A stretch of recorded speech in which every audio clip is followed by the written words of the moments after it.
Okay, well, good evening, everybody. Good evening, and welcome to the call for tonight. And this is session 2 of our PLR business model series, and we're going to be getting into some of what you can be doing in 2015 in order to take your PLR and turn it into profit for your business. Now, yesterday, we kind of introduced the subject matter. What we want to do tonight is we want to delve deeper and go further into what you can be doing. So without further ado, let's kind of get right into it. Now, I want to try to take the beginning of every call and answer a question from some of our survey information. And so one of the things that you guys, you folks have been asking about in our survey is, how can I actually start setting up some of the HTML templates that we're receiving? Now, I realize that this is not going to be the case for all of you. Some of you already know HTML, and you don't really have to know a lot of HTML, but if you are going to do it yourself, you do want to know a little bit of HTML. So I'm going to go over a few things that will help you to get started if you don't know anything about how to set up the HTML templates that you're getting from Wealthy PLR. Now, one of the things that you're going to want to do here is you are going to want to make sure, and I'm going to change this back here, you are going to want to first make sure that you have both a client that you can access your FTP information. I'm going to show you how to get that here in a minute. Most of you have probably heard of this already, but I'm going to show you anyway. You are going to want to make sure that at the very least that you have a program called FileZilla. Very easy to get. It's free, and you're going to need to go to, I believe it is, I'm going to type in, just do a Google search here, and that's really all you have to do to find it. Now, if you just do a quick Google search, you're going to go to the FileZilla project, and you will then be able to get FTP, your FTP software. Now, one thing that I will warn you about when you download FileZilla is this: they're going to try to stick some additional software on your computer. It's still a great program, so every time that you get a message asking you for permission, just pay close attention. Say no to everything, with the exception of being able to download the software. As a matter of fact, that's going to be the last thing they get you to do. So as they take you through the prompts with FileZilla, just make sure you say no to everything, and then you're going to be fine once you get FileZilla and you're able to download it. Now, what I'm going to do is I'm going to open up FileZilla right now on my own PC so that you can see it and pretty much how it works. Now, FileZilla basically allows you to access the server on your computer, right? So you can both access your files and you can access your server. So again, I'm going to show you how this works here right now with FileZilla.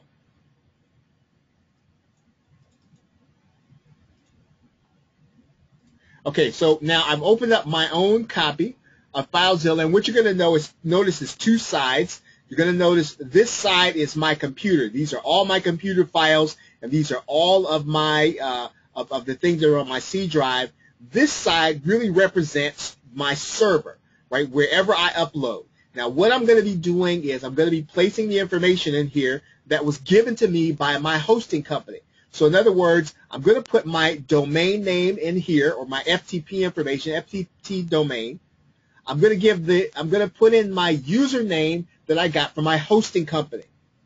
I'm then going to put in my password that I got from the hosting company, and then I'm going to click connect. Now, in most cases, I'm not going to have to put anything into the port area, and as long as you can do this, you can alter the files on your website. So it's pretty easy to do. Now, unfortunately, I can't do it without kind of showing you my passwords. What I'm going to do is we're going to bring it out of the screen here.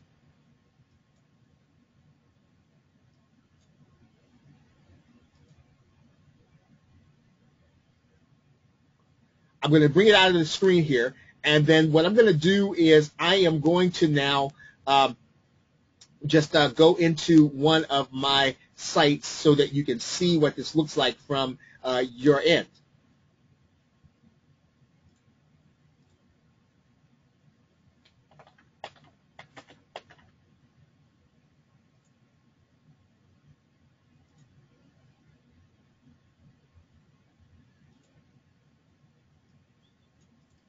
Okay, now you'll notice here that in FileZilla, all I've done is I've logged into my server. I use my domain name. I use the username and password given to me by my hosting company, and these are all the files that are on my site. Now, everything that I'm going to need to work with is going to be inside of the public / or the public _ HTML section.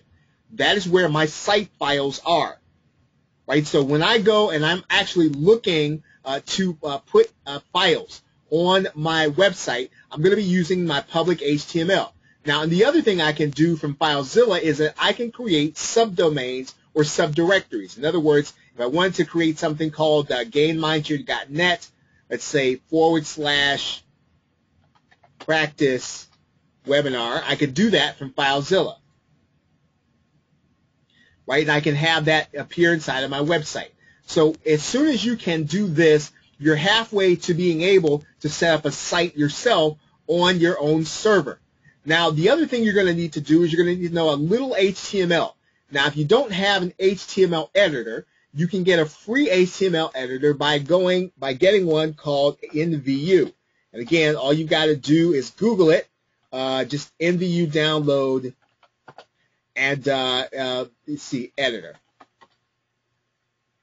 Right? If you do that, for the most part, you're going to be able to come here. If you want to make sure that you're getting a virus-free copy, you can do it from cnet.com.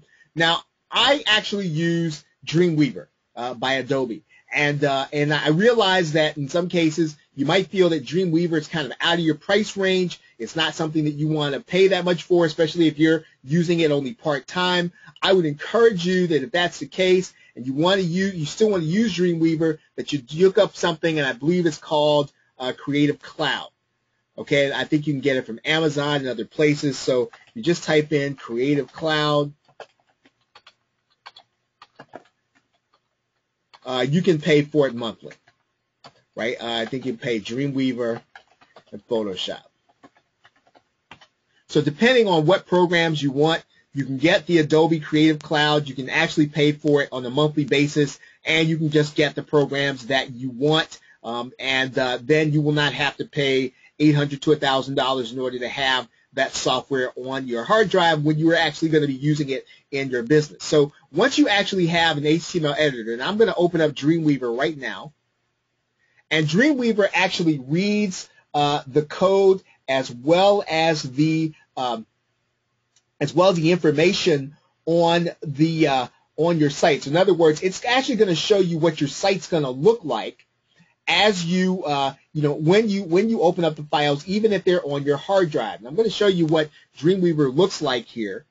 And Dreamweaver and all of the HTML editors are pretty much going to look the same, right? There's nothing's going to be much different from that. And I'm just going to open up an HTML file. It's actually a squeeze page that's on a drive. And when I open up Dreamweaver, you're going to see a couple of things. Number one, you're going to see these three buttons here. You're going to see one that says code, one that says split, and one that says live. Now, live is actually what is going to be showing on your server. So in other words, this is what you would see when you see an actual web page on the web. The code behind that is going to be here, right, on the right side. So you can actually see where the code is. Now, the way Dreamweaver works is that if you place the cursor any place on the page, then you're going to find out where that is inside of the code. So once you know a little HTML code, you're going to be able to change these things inside of your site without damaging it. Now, you can use the what you see or the WYSIWYG editor, but it's very easy to mess something up. You do want to know a little bit of HTML. Now, again, I don't have time to go through all of this right now, but once you get actually an HTML editor, some of these things will make sense. You're going to be able to see some of these things inside of your web pages. Now, if you want to just work with the code, you're going to press code.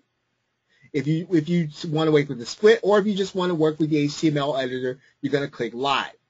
Okay, and so if you have those two programs, you're going to be editing your files in order to upload them to FileZilla. Right? So once you have and you're able to edit your files, you're able to edit them and place the elements in there that you want to edit, then that's what you're going to need in order to upload them to your server. Now, I don't have time to do an entire session just on HTML, unless that is something that you think that you want. If that's the case, please email me, and I'll be happy to put it in the rotation for our training for this year. Okay, so that's kind of, I hope that kind of answers one of the questions about setting up the HTML templates. Those are going to be the minimum things you're going to need in order to do that, and you can get FileZilla free. You can get Dreamweaver, or for not a lot of money every month, or you can get something like NVU where you can make the changes and you don't have to pay for Dreamweaver. Okay, so now let's get into the content for today. And one of the things that we talked about yesterday.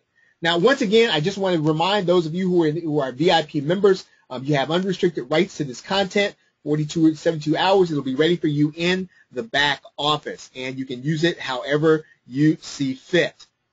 Now, we talked a little bit yesterday about how you market in any niche, and basically you approach any market, regardless of what kind of product or information you're selling. You want to determine how you're going to market, and how you're going to market is determined by how you use the 8 elements of any basic marketing system. Right, so we're going through those 8 elements so that you'll have them, so that you'll know them, so that you'll be able to use them. So we talked a little bit yesterday about the 8 essential marketing principles, and that they were really captured by Jay Abraham. Now, he explained them best. Now, Jay Abraham actually explained these marketing principles, and what he did was he broke down the very first one into a concept called USP, right? USP, or unique selling proposition. And the unique selling proposition was basically one where, and we talked about this yesterday, that here's what a unique selling proposition does. It answers this question, and you should be able to answer this question about your product. What can your customer get from you that they can't get anywhere else? So in other words, when you create and you make your PLR product unique, when you make it personal, when you turn it into something that is uniquely yours and comes from you, you want to create basically a USP. You want to create a unique selling proposition.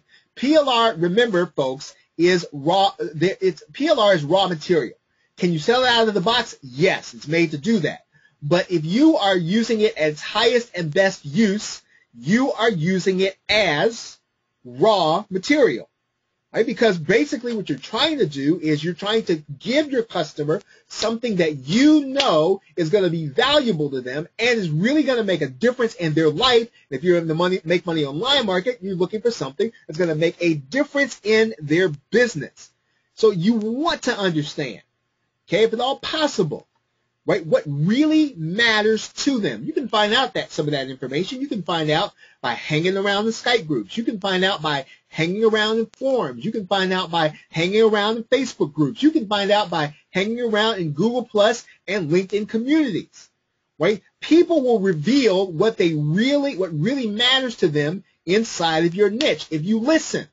Right? Now, if you get inside of the niche and it's really going to be all about how you can get business, then yes, that will work for you in some areas. But if you can discipline yourself, okay, to get inside of a group in order for the expressed purpose of listening to your target market, listening to the niche, watching to see what really matters, what problem that they're looking to solve, then you want to make your products uniquely able to meet their needs. You want to make them uniquely fitting something that really and truly matters to them.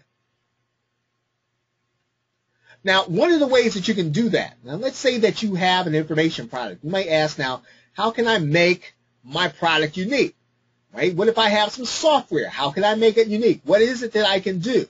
Okay, one of the things that we talked about, right, is that you can place some information even inside of your opt-in. Right? Your opt-in your opt-in page should really be a precursor to your USP. You should be placing something inside of your opt-in that people cannot get anywhere else. Okay? Find an author or university professor in your local area. Now, why would I say that? Why would I say find someone in my local area? Why would I say that? Why not just why not go after Oprah or Magic Johnson or Jimmy Fallon or someone like that? Why not go after them? Well, more than likely, getting celebrities, getting some of the big hitters is not going to be something that's going to be possible and feasible in the next few weeks. Now, it's not impossible. Of course, you can, but your time might be better spent getting someone with a unique perspective that people haven't heard, but yet knowledgeable and helpful to your audience at the same time. So I have that really at the top of my list. Okay, finding an author or a university professor in your local area. Find an expert on Amazon. Okay, and now you might say, now where am I going to find an expert on Amazon? There are tons of places, and you want to find people that really do want publicity. Let's take a look at Amazon here, and it's really not that hard. Okay, so if we were to look, and let's say one of the things that we are looking at is we're looking at the subject of corporate sponsorship, something I like to talk about. And we look and we find, okay, well, here's corporate sponsorship. So what do we find here? We find this person has a book. This person has a book. Okay, this person has a book with someone else. So what can we do? Right? How can we get these people? How can we have these people help us? Well, here's someone. We can go, and what we can do is we can literally just cut and paste this information. We're going to go to Google, and we are going to type in corporate sponsorship.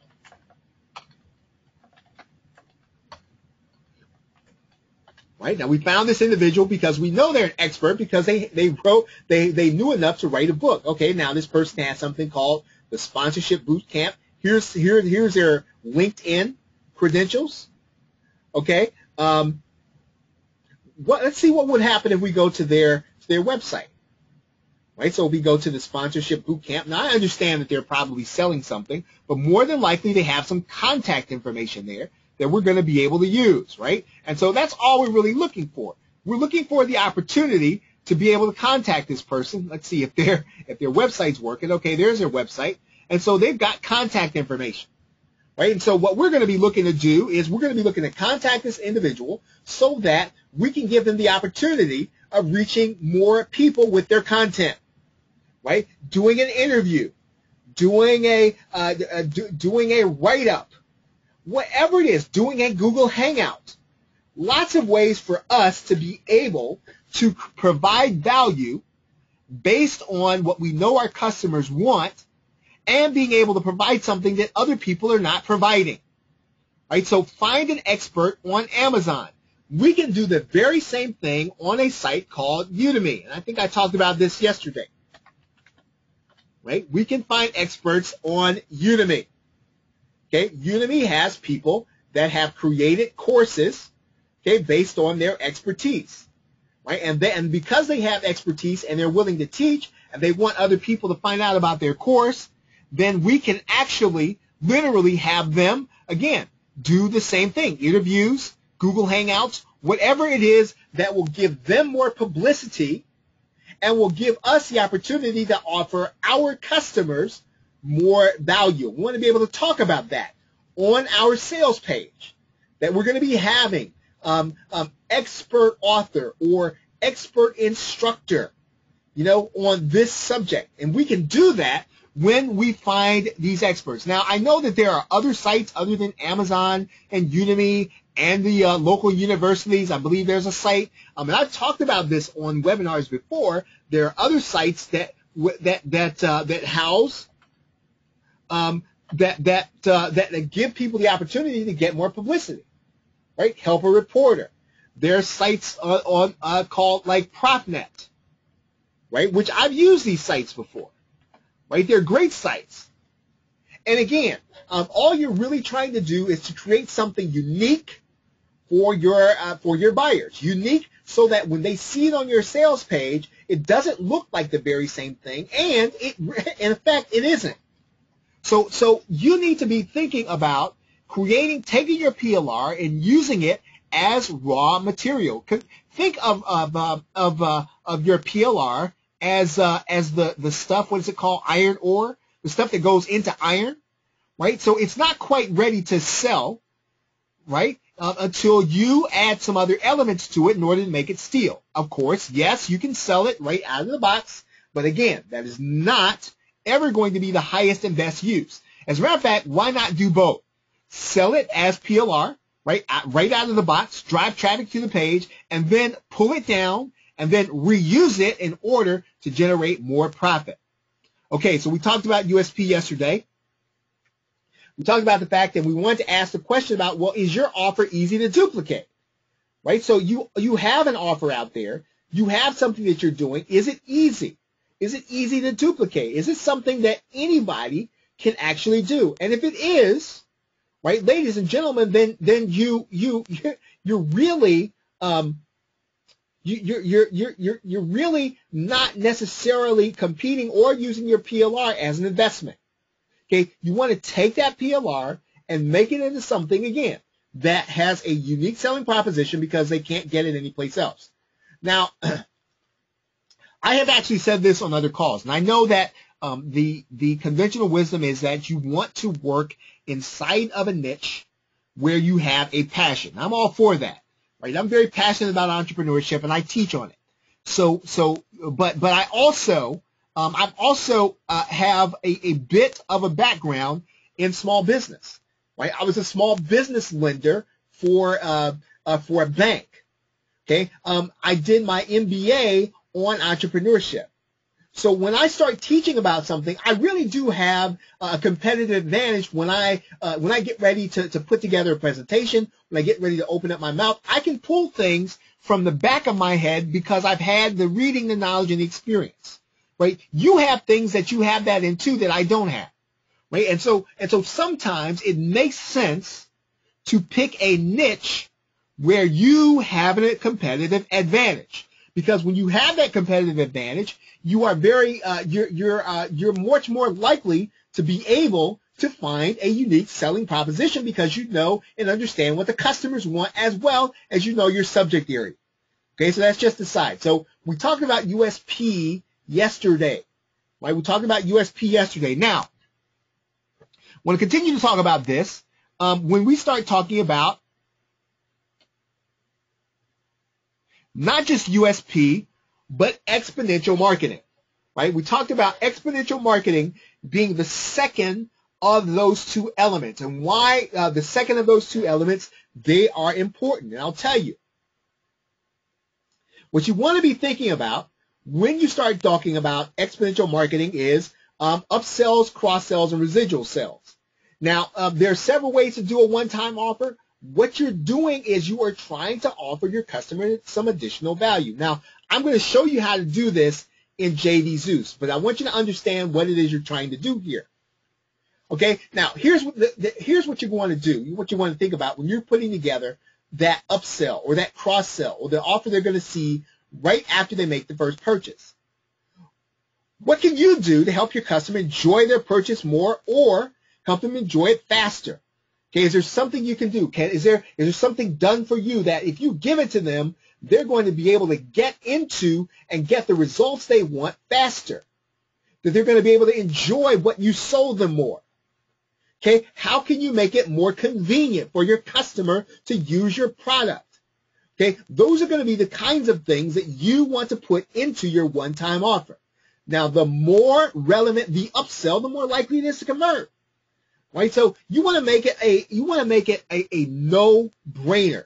Right? You want to make it a no-brainer. It ought to be crazy not to take the upsell from you. In fact, now let's go beyond that. We start talking about exponential marketing. Why is it that you have to do exponential marketing? It's pretty simple. Even if you're not using paid advertising, it costs you your time to get the customer. The time that it costs you to get one customer is time you could have been spending doing something else, making money. Your time is worth something. And so because of that, you want to make sure that you understand that, look, a customer, because it costs you time, it indirectly costs you money to get them. Right? Because of that, one single sale can actually cost you money If your customer only pay, if you work for 1,000 hours and you sell a product for let's say $100, well that may or may not have been worth your time, right? You could have been doing something else in order to earn the same amount of money. Now, if that customer then buys $100 and then buys a couple of offers, a couple of upsells, a couple of cross sells, and adds to that $100, then your time becomes more worth it putting it into acquiring the customer. So you want to make sure that if there's anything that your customer is going to need, that you give them the opportunity to buy it from you.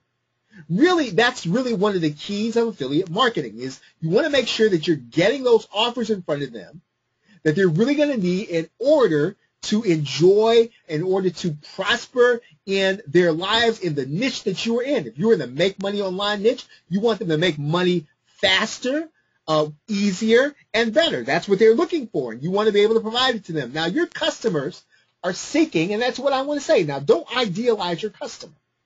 Right? You might be someone that's willing to work hard. You might be willing to be someone that's going to stay up and burn the midnight oil in order to get your goals. That might be you. But that might not be your customers. And your customers are going to be seeking easier and easier ways to enjoy themselves. That's the way people are. Okay, so don't idealize them. Go with the flow. Help them. Help them. Help them to enjoy their life. Make it easy for them to get enjoyment out of their lives. Now, here's the thing. Now, your customer is going to be spending a fixed amount of money. They don't have an infinite amount of money. Okay, so to spend the money in your niche. Okay, there's going to be a limit. There's going to be a point at which they stop spending. Okay, but you want to make sure that if they're going to spend $300 in January, right? And they're going to be buying things inside of your niche, that they buy it from you. And so you give them every opportunity to get everything they need this month, right now, while they're buying from you. Okay? And so every time you do that with one customer, just think about this, right? Now, if you get one customer and one customer buys a $97 product from you, that's great, right? You're going to have conversion rates. You're going to have a good launch. You're going to have continual residual sales. But let's say that each customer not only buys your $97 product, but they also buy your $47 upsell plus your $17 continuity product. Right now, that's a great thing because that one customer not only gets what they want, you provided the additional value and enjoyment for them, but you get what you want by making sure that you place the offers in front of them and they build your income from one customer. Right? So one customer brings you more in some cases than two or three other customers can. If you can multiply that by every customer that comes to your marketing funnel, you literally profit more over less time. Right? You make more money in less time. And really, that's why I know a lot of you all are involved in internet marketing. You want to make more money in less time. Some of you all are trying to make up for borrowed time. In other words, you're trying to catch up on things. You're trying to catch up on things in your personal finances. And so you need some leverage. You need to be making money on top of money or exponentially. Now, what can you do as an upsell? Okay, what you're doing in an upsell, you're giving them something outside of their purchase, again, to give them more enjoyment. Okay, when we're talking about information products, you can do case studies. Now, why are case studies important? Because you want people to see exactly how they can use your product to benefit. You want to show them real-life examples, real-life step-by-step things that they can do and follow in order to get success that other people have had. Sometimes when you're selling products, the thing that hangs people up, I know that I'm a sucker for these, are graphics, right? Because I'm graphically challenged. And so whenever I can get good graphics, I get them. Right? They're not cheating me when I buy an upsell of graphics. Typically I buy the graphics because they help me. Right now, very important concept here. Okay?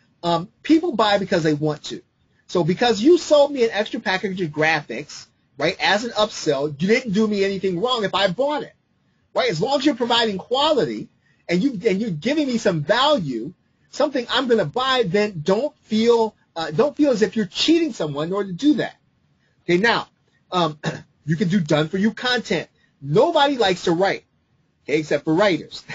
So you can provide done for you content. You can provide additional features. In some cases, when you're providing software, you can provide a version of the software that allows people to afford it, but allows people to use it without some additional features. Now, you might say, now that's a little shady now, Charles. That's not something that I want to do. But some people don't want to pay an exorbitant amount of money to get all the features. They only want a few features. I know that I've come to a number of pieces of software, and to be quite honest, they do too much. Right? I don't need them to do 10 things. I need them to do 2 things well, and I'm willing to buy the software for that price, and for a price that's reasonable for what I want. So in some cases, providing additional features is an upsell, extended use. In some cases, some people are going to want to use your product in order to make money by selling it to someone else, okay, or by doing a service for someone else. Give them that right, but give them the opportunity to pay for the additional value. Extended financial benefits, resale rights. Sometimes, it makes sense when you're going to make money online niche. Do you know how many people start internet marketing? They don't get autoresponder services. Okay, you should be providing them the opportunity to get on GetResponse or Aweber, not because, again, you're not stealing from them, but you're giving them more value. They have to have an autoresponder if they're going to be in the make money online niche, and you're helping them by doing that. Domain names and hosting. Now, you might say, now, that's, it just doesn't add up to enough money. But, yes, understand that, though. But if everybody that comes through your page gets the opportunity to get some hosting or some additional domain names, again, you are only giving your customer more value on every purchase. Right? Remember, the more money that one customer makes you, the better off you are. You're making more money for less time. Okay? And, of course, you can always put a course on the inside, giving them instruction. Right? So, I know that's the way most of us think, but, again, there's so many other options other than providing an ebook or a course. Right? And I would even argue that an ebook is kind of going out doesn't really add much value in the customer's mind anyway. Okay, so let's set up an upsell now in JVZoo. Let's take a look at JVZoo, and let's kind of set up one so that you can see it.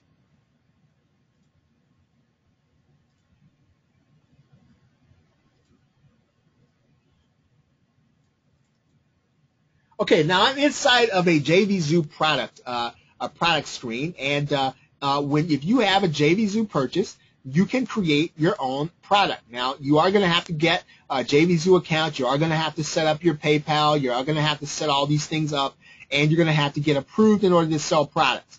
But once you do that, then I'm going to set this up. Let's see. Let's push this none. Once you do that, then you're going to be ready then to sell products in JVZoo. Now, what I'll say about JVZoo is this: if you don't have affiliates and you don't have upsells, this is a really easy way to get started. Okay, because JVZoo does a lot of the work for you, so you don't have to think about some of the things in order to execute this. You don't have to be technically great in order to get this done. Now, of course, you're going to want to have your product name in here, your product pricing. If you intend to recruit affiliates, you want to make sure that information is in here. Your support email address. I suggest that you get a support desk, right? You can get a support desk free inside a file. There are actually 3 or 4 of them, right? And probably some of the best software there is out there for help desk is OS Ticket, and you can get them inside of Fantastico. So as soon as you get inside of cPanel, and I'll actually show you this if there's time. So if you have a support desk, you want to put that in there. Now, in JVZoo, prior to your launching your product, you can actually have people go to your squeeze page, right? And you can put that in there here if you're going to do a pre-launch campaign. If you're not doing pre-launch campaign, you don't need this, and this is not something that you have to have. It's actually optional. Now, when we talk about the sales page, there are a couple of things here.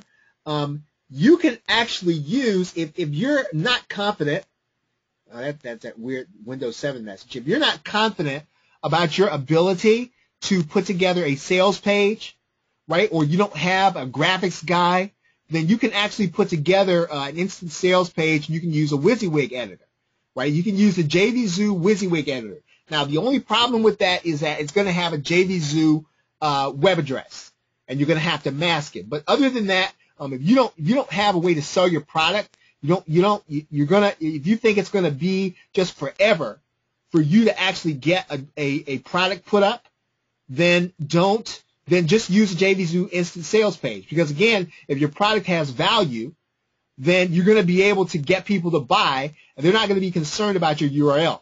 Now, if you have your own domain name, you have your own HTML page, you're going to want to use the external hosted page. You're going to want to put that here.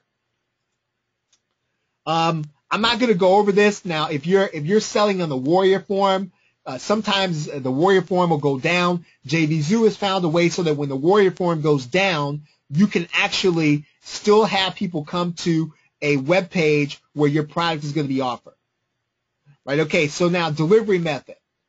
Okay, in most cases, I'm sorry about this, guys.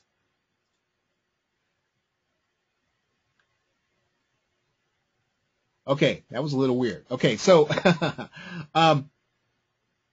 what you're going to do here, you can either deliver your product in two different ways. Now, if you can either deliver by download, right? And so that's where they're going to get a product. They're literally going to get a file. Now, if the file is bigger than 128 megabytes, you can't do it. So you can't have some massive file that people are going to download from JVZoo because they're not going to let you do it. Most of you are going to be using a thank you page.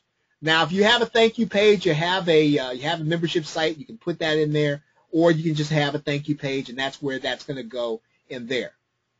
Okay, now I'm going to skip all this other stuff right now. This isn't a JVZoo tutorial. That's something that we can maybe do in the future. And I'm not going to go over this part of it because that's not necessarily going to be fully relevant to what we're going to be talking about now. So once you do all that,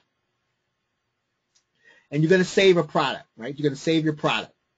And then you're going to have, now in order to do an upsell, right? In order to do an upsell, here's what you're going to have to have. You're going to have to set up at least two products, right? You're going to have to set up at least two separate products in order to do an OTO and an upsell.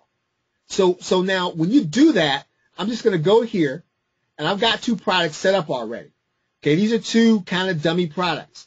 One's called Customer Attraction Pro. The other one's called Quick and Easy WordPress Landing Pages. It's just some names that I made up.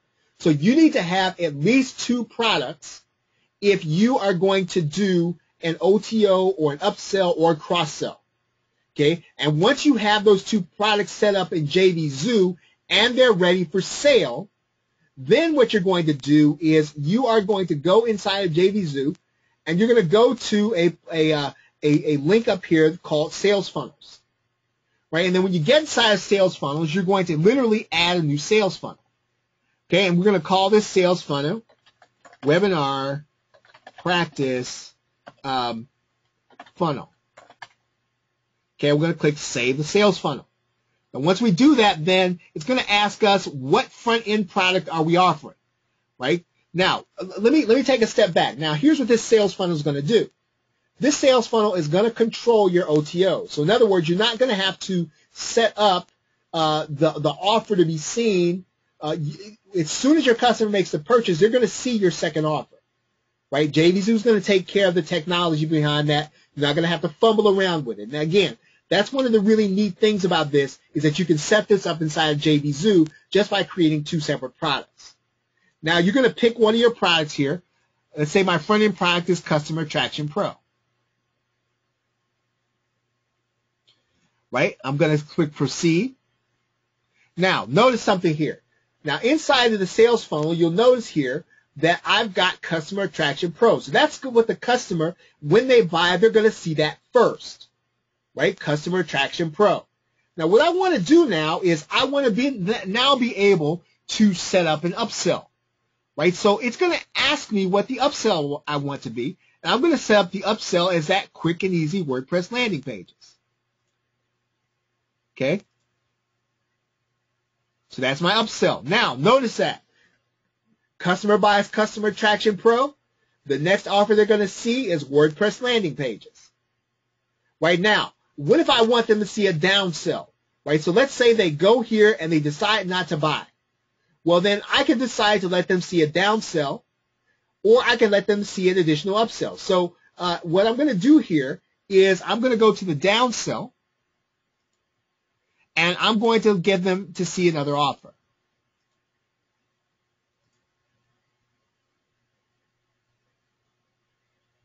Okay, so now they see the customer buys this product.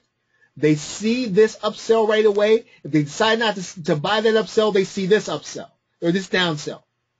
And really, it's pretty much that easy to set up a JVZoo as long as you have at least two or three products set up that you can use as your upsell or downsell. Now, you do need to make sure that you follow the other principles that I've shown you. Don't just put together two products in order to have an upsell.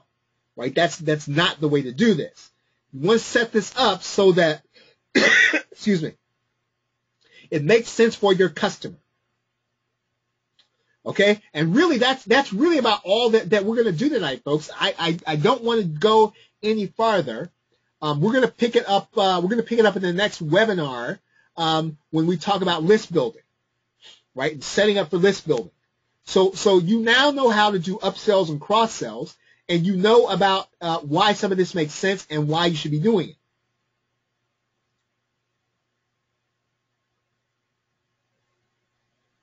Okay, so now, are there any questions out there? So are there any questions about what we're doing? Any questions about anything that I covered here tonight?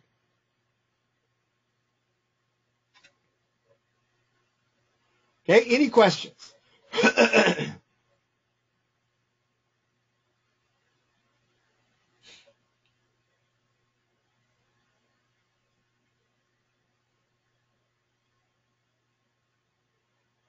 Okay, well, everyone, thank you very much for being here. We will get together again. Be on the lookout in your email for upsell for when we get into list building and JV alliances.